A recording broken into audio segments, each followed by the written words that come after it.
আলাইকুম। ইলেকট্রনিক্স বাংলা মিডিয়ার পক্ষ থেকে আপনাদের সবাইকে স্বাগতম। আপনারা দেখতে পাচ্ছেন সিআরটি টেলিভিশনের একটি সার্কিট। আগের ভিডিওগুলোর মধ্যে আমি বলেছিলাম যে সিআরটি টেলিভিশনের সার্কিটের প্রত্যেকটা সেকশনের কাজ পার্ট বাই পার্ট তৈরি করে আমি এই চ্যানেলে আপলোড করব। এজন্য আজকে সিআরটি টেলিভিশনের সার্কিট নিয়ে আপনাদের মাঝে চলে আসলাম। আজকে আলোচনা করব একেবারে প্রথম থেকে শুরু থেকে পাওয়ার সেকশন। এই যে এখানে কালো মার্ক করা দাগ দেখতে পাচ্ছেন, এই সাইড হলো power section, power supply section. আজকে পাওয়ার সাপ্লাই নিয়ে বিস্তারিত আলোচনা করব যে একটা পাওয়ার সাপ্লাই সমস্যা হলে আপনারা কোথায় কাজ করবেন এবং পাওয়ার সাপ্লাই সমস্যা হলে কোন পার্টসগুলো কমন বেশিরভাগ সমস্যাগুলো হয়, এবং একটা নষ্ট সার্কিট একটা বা নষ্ট টিভি যখন আপনাদের কাছে আসবে তখন আপনারা আসলে কোথা থেকে কাজটি শুরু করবেন এবং কোথা থেকে চেক করলে পরে বুঝতে পারবেন যে কোন সাইটে কী সমস্যা।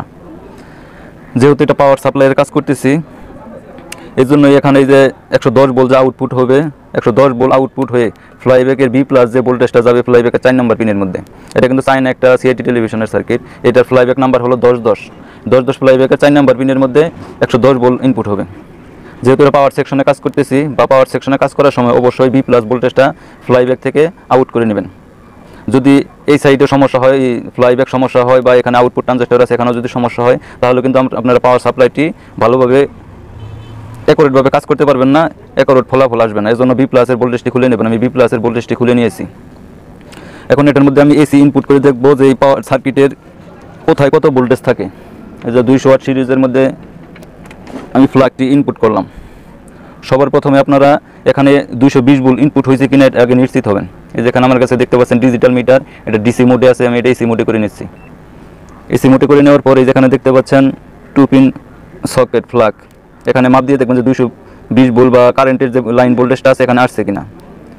এই দেখুন এখানে কিন্তু ভোল্টেজ আসছে, এবং এখানে যে 4টি ডায়োড আছে এই 4টি ডায়োড দিয়ে কিন্তু এসি কারেন্টটাকে ডিসি ভোল্টেজে রূপান্তরিত করেছে। এখানে কিছু চোখ কয়েল ব্যবহার করছে বা আদার্স কিছু পার্টস ব্যবহার করছে। যেহেতু আমরা শর্টকাটে যাতে সার্কিটগুলো চেক করতে পারি সেজন্য আমরা সরাসরি এখানে চলে যাব।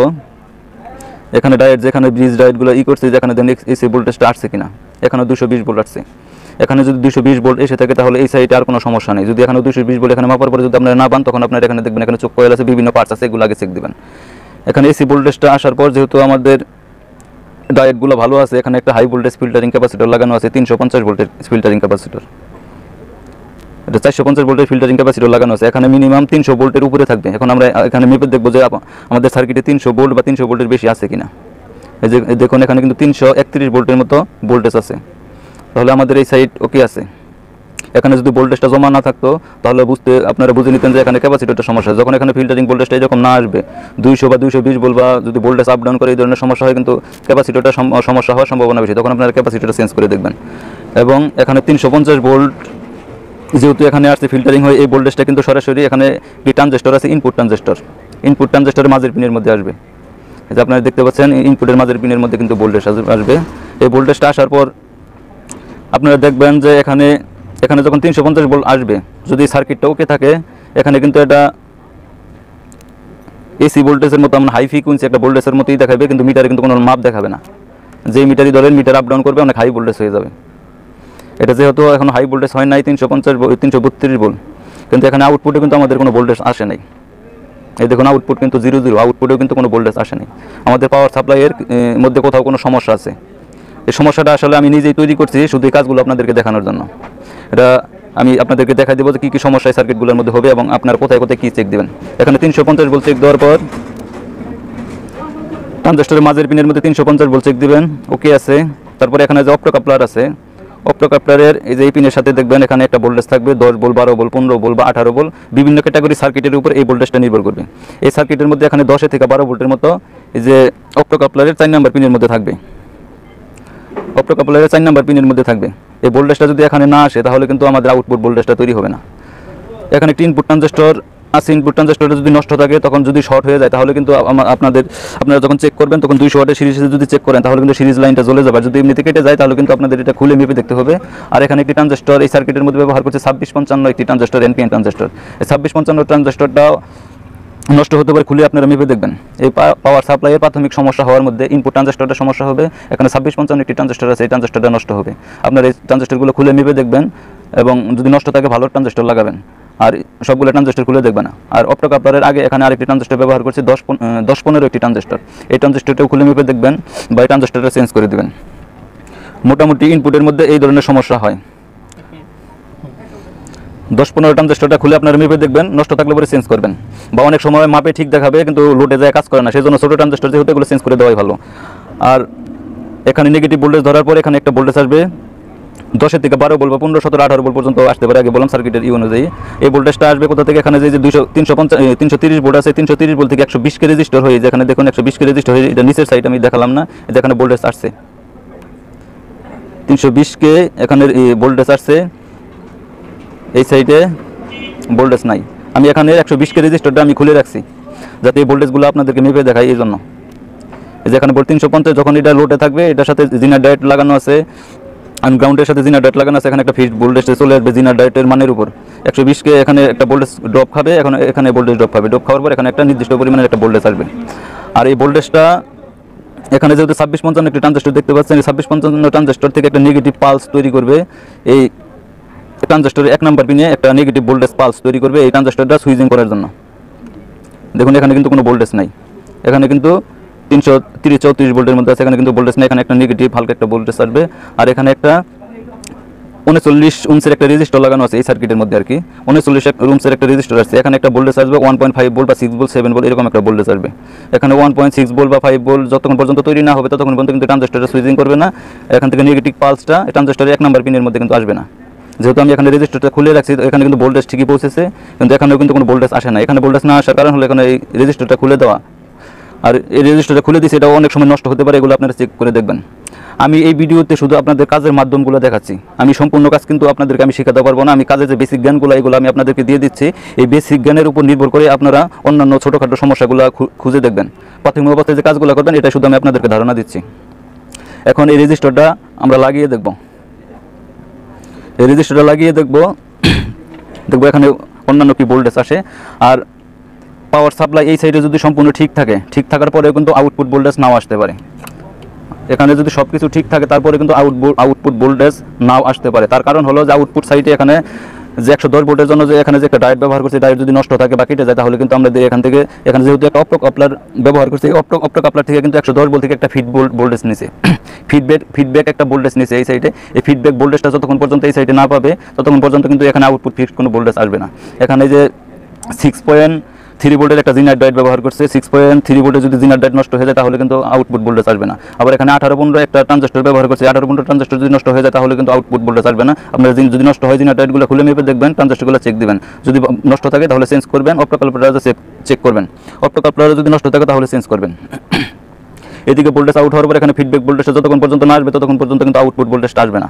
এখন এটাই আপনাদেরকে মেপে দেখাই আমি। এই সাইডে তো আপনাদেরকে দেখালাম কোনো আউটপুট ভোল্টেজ নেই, যেহেতু আমার ইনপুটে ঠিক নাই তাহলে তো আউটপুট ভোল্টেজ আসার প্রশ্নই ওঠে না। এখন আমি রেজিস্টারটা লাগিয়ে ভোল্টেজগুলো আপনাদেরকে মেপে দেখাচ্ছি। আর এগুলা যেহেতু এখানে 450 ভোল্ট ক্যাপাসিটর লাগানো আছে, এখানে কিন্তু একটা ভোল্টেজ জমা থাকবে, হাত দিয়ে যদি এখানে ধরেন তাহলে কিন্তু শর্ট করবে। যে এরকম 100 ওয়াটের বা 60 ওয়াটের একটি ফিলামেন্ট বাল্ব নেবেন, এখানে বাল্ব নিয়ে জাস্ট এভাবে শর্ট করে দেবেন, এখানে জমা ভোল্টেজটা রিলিজ হয়ে যাবে। এই যে দেখুন এখানে হাত দিলে কিন্তু শর্ট করতো। CRT টিভির কাজ করতে হলে বা পাওয়ার সাপ্লাই কাজ করতে হলে এই পদ্ধতি কিন্তু আপনাদেরকে জানতে হবে। একটা ভোল্টেজটা আমি রিলিজ করে নিয়েছি, পাওয়ার কটও খুলে ফেলেছি। এখন এটার মধ্যে আমি 120 কে রেজিস্টার, যে দুইটা 120 কে রেজিস্টার সিরিজ করে এখানে ভোল্টেজটা ড্রপ করে ভোল্টেজটা এখানে নিয়েছে। এখন রেজিস্টারটা আমি লাগিয়ে ফেললাম, মানে এটা ঝালাই করে দেব। ঝালাই করা হয়ে গেছে।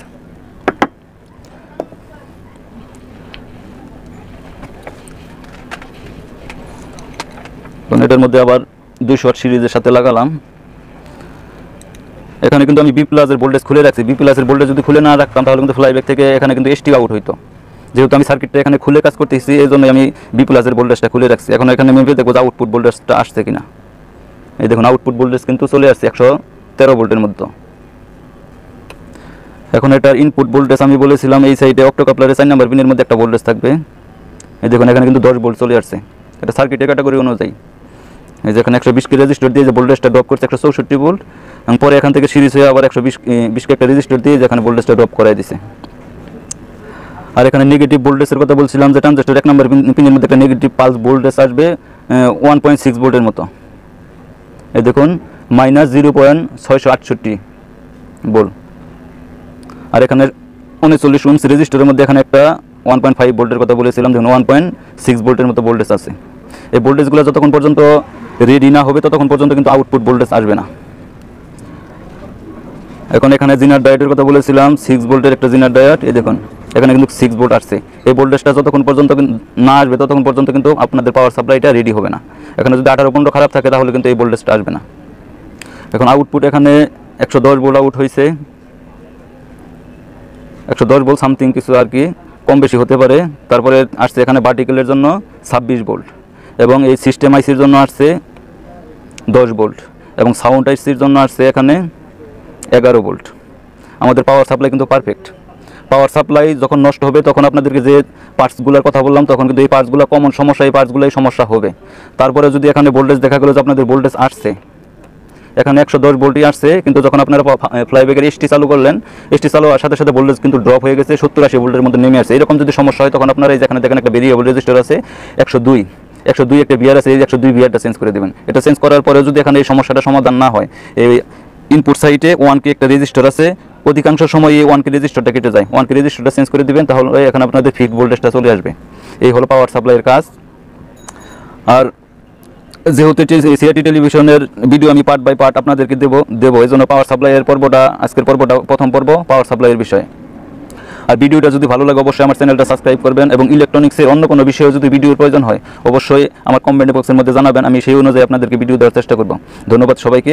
ইলেকট্রনিক্স বাংলা মিডিয়ার পাশে থাকুন এবং CRT টেলিভিশনের সম্পূর্ণ কাজ ভিডিও দেখে শিখে নিন।